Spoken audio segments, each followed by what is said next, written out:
Welcome to our spoilers review of Cully Black's Queen of Nothing, aka Book 3 of the Folk of the Air series. I liked it.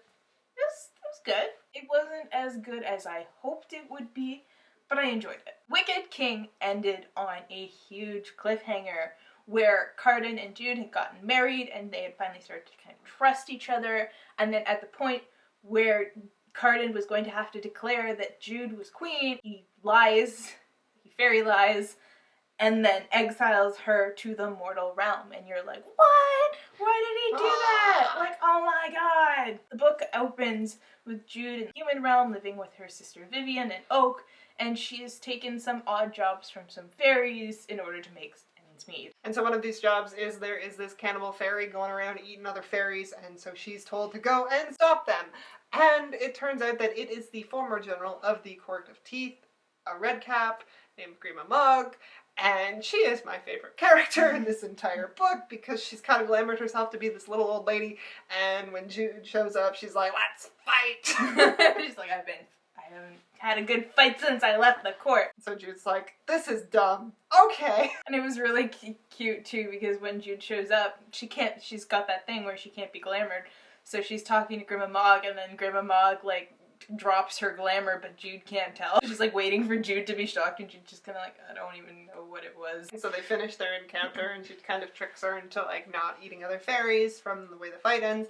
And Grandma Mog's like, if you want to come back, we can fight again. Jude gets home, and she runs into Heather, and Heather brings her into the house. And Heather's like, I kind of want Vivian to wipe my memory. I don't want to remember fairy. Jude's like, that's not a good plan. And like, Heather's like, well, I'll think about it. We'll work it out. Heather is there and Jude is just kind of hanging out. And then all of a sudden, they realize Taryn's in the apartment. Yep.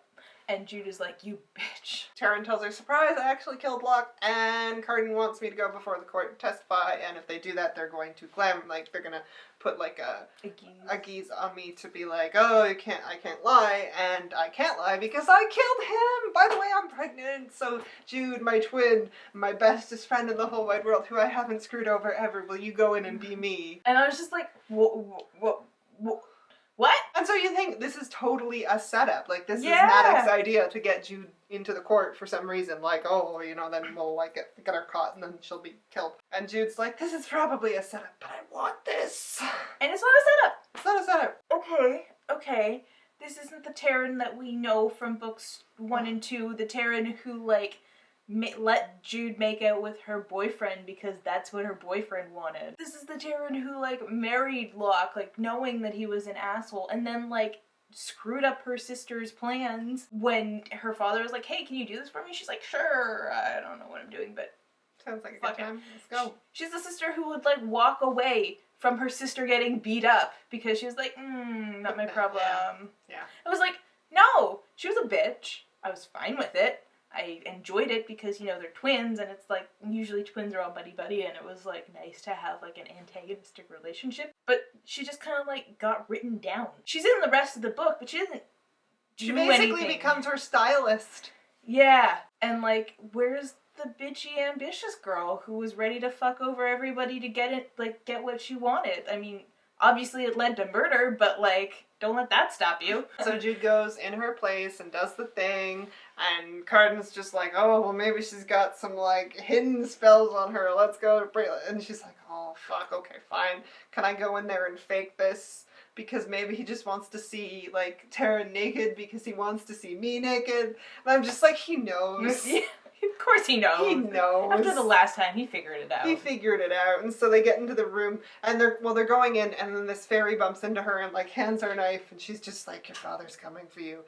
When this happens, kill the first guard, and she's like, oh, fuck. Oh, no. So she gets in the room, and Carden's like, hey, Jude, I totally knew it was you.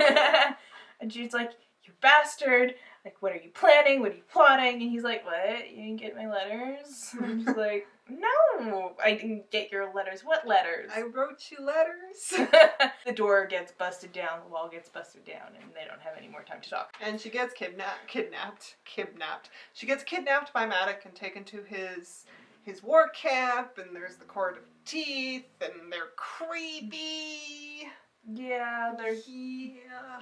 they're like the old court of termites in a way. They have the queen chained and controlled by this this bridle that they can completely control her. The old king and queen abdicated and put her on the throne so they couldn't be controlled by the High King. Yeah. In like the last vows. So they're free to kind of do whatever they want and join Madoc, and they obviously have their own personal goals. They're an interesting antagonist because they really haven't been around, but they are like convincingly evil. They're clearly playing Madoc. Yeah. You're not mad yourself. that they're there or anything, but like... Kind of want to know more. Yeah. Jude kind of wanders around the camp and interacts with people, including the smith. And then she runs into the ghost. Madoc has him tied up, and so they talk, and he tells her that Locke knew his true name. And that is why he turned on her, because Locke, as a gift to Madoc, gave Madoc the true name. And so... Locke knew the ghost's true name as like a condition or like as a present for marrying Taryn. He told Madoc what the ghost's true name was. That's why the ghost turned on Jude at the tower, was because he was being compelled to turn her over to the Undersea. So later, Madoc uses Ghost again, and he compels the ghost to go on a stealth mission to the Undersea to assassinate the queen. Assassinate. It's kind of a half assassination. Yeah, just have her become like a bargaining chip. Yeah. Like, if you don't do what I say, I kill her. Yeah, exactly. Then the bomb and Roach show up with Carden, and Carden's like, I'm here! And they're like, what are you doing here? So it's like, we're gonna get you out. But did you set, like, are you working with Madoc now? Is that why? And she's like, no, for God's sake. Vivian went to court and spoke to Carden and was like, hey, so, yeah, no, that wasn't Taryn. I have Taryn. She's at home. I think Madoc took Jude. Madoc has Jude. Yeah, I kind of knew that, but, like, I don't know what's going on. Nobody knows what's going on. Nobody's talking. And, okay, so Jude is, like, in the camp pretending to be Taryn, and Madoc doesn't catch on for a while. So she talks to Grimson the Smith, who has made, like, a whole bunch of magical stuff, like the swords from another series, some magical earrings that make people think you're beautiful, that Jude gave to Taryn as a wedding gift, and just stuff like that. He is currently in the middle of forging an earth-breaking sword for Madoc, and she knows it's for Madoc, and she knows what it does. But she finds this earth-breaking sword, it's like half done. She doesn't try and take it with her, I don't know why not. Then you also learn that every magical item he makes, he also builds in a curse, just in case you destroy it. So for example, like the earrings, if you destroy the earrings, then you will wither away.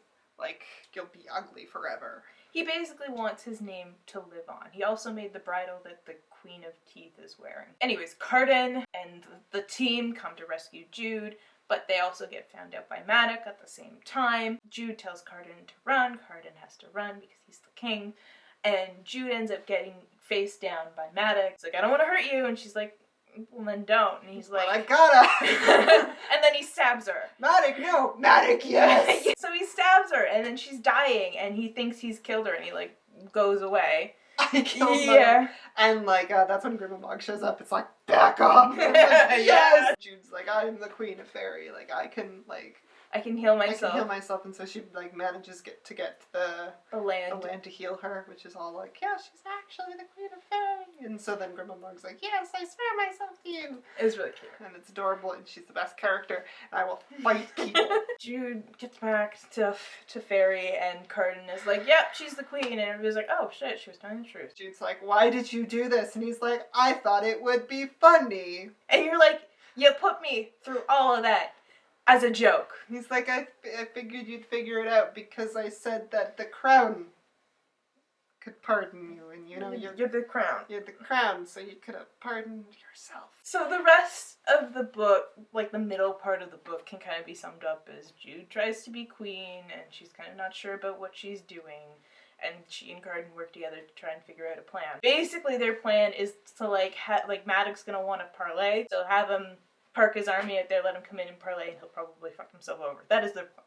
It is not a good plan. It is it's not a very twisty plan. It's a very straightforward plan. And I was very surprised at that. And so Madoc comes in and he's just like, none of these people here, like, chose you. Like, the crown controls it, and you haven't earned their love. Everyone who's with me, I fought with them, I've bled with them, like, our friends have died.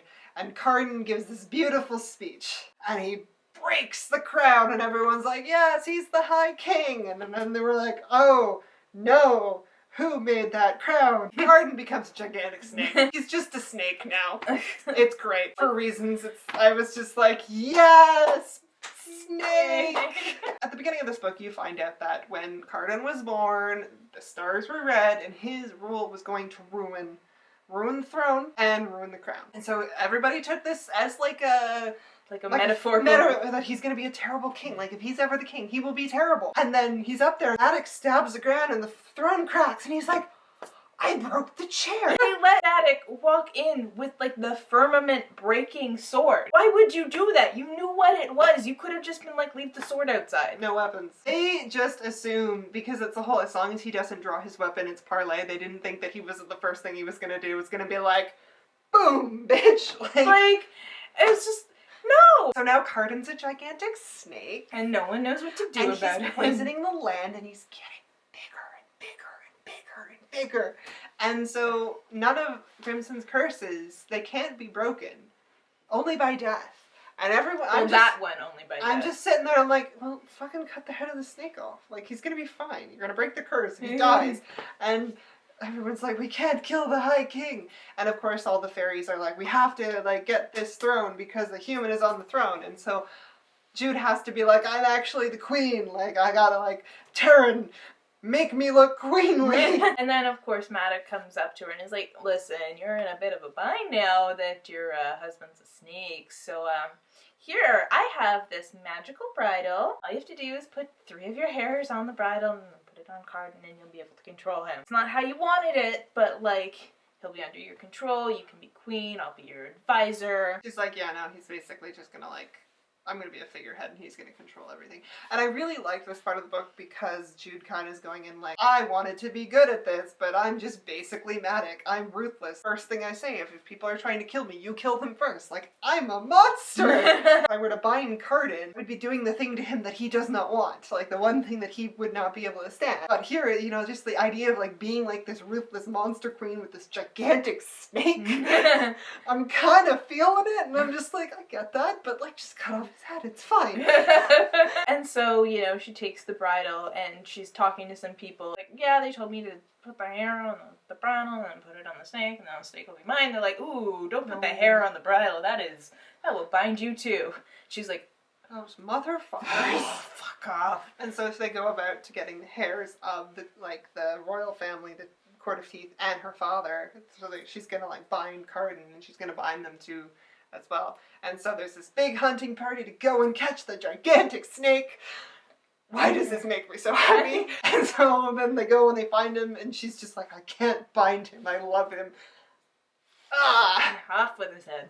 And everybody's like, no! And then everybody starts fighting because all of the different courts, and it's a big thing, and Roybin's like, I would have been with you to the end of the line, baby. But now I'm really with you! That was awesome! And then all of a sudden everybody goes quiet because out of the dead snake stump Pops Carden. The prophecy, only by like death and blood can the true king be reborn. And like, look. And Carden's just like, what the fuck? I was a snake. I do not remember much. I just remember you. And you're like, oh, that's cute. And then he's just walking around naked. He's like, I am the king! So that's more or less how the book ends. Jude, of course, gets to sentence all the people that fucked up. They free the Queen of Teeth, and it's just like, maybe there was a reason she was tied up other than just being, you know, like a puppet. Maybe she's a monster. Maybe this will bite us in the ass. Then she sends Madoc to the human world, which, like, damn, I want to read that book. Yeah, right? Madoc learning how to use the internet. Madoc with a smartphone. He's never allowed to come back. So off to the human world with Madoc, and she and Carden live happily ever after. There's a cute epilogue where they're all in the human world, and Oak is ordering pizza, and Carden puts on a paper crown and like skews it. Like that's how he wears it. It was cute. It's good. It was adorable. It ended a lot happier than I thought it would. It did. It's the middle that kind of got me. There was a whole middle that I don't really remember. The whole beginning was wonderful. Like up until the point where Madoc stabs her. great, perfect, solid, wonderful. Middle, I don't know what happened. And then the end, like, Locke dying off screen really bugs me. He was a dick. He was a big asshole. He hunted Jude like a fucking deer. He, like, convinced her sister to let him seduce Jude, even though they were clearly, like, in love and planning to get married or whatever, and just caused a whole bunch of shit. And, like, he needed to, like, out-clever himself into a hole. He needed to, like, Jude needed to be there when he, like, defeated himself. That was something that needed to happen. And then Taryn just kind of kills him off screen. And you're like, but it could have easily been in there somehow. So I think I wanted more from this book. Like, there were things that could have been added, like a couple more cute scenes with Jude and Carden, because you don't get very many of those in this last book either. And I think those would have been important. I'm just excited because there was a broken crown and a stake on the front of the book, and it was right in our, like, it was right in your face. I love it. It's right in your face. Oh, I guess to close out this video, we will give a proper Death of the Author proverb. Mm-hmm. And that is, if it hisses like a snake, it's a mistake. Yay, words to live by. That was our spoilers review of Queen of Nothing, and we hope to, dear God, that Holly Black writes more fairy books. Anyways, see you guys later. Bye! Bye!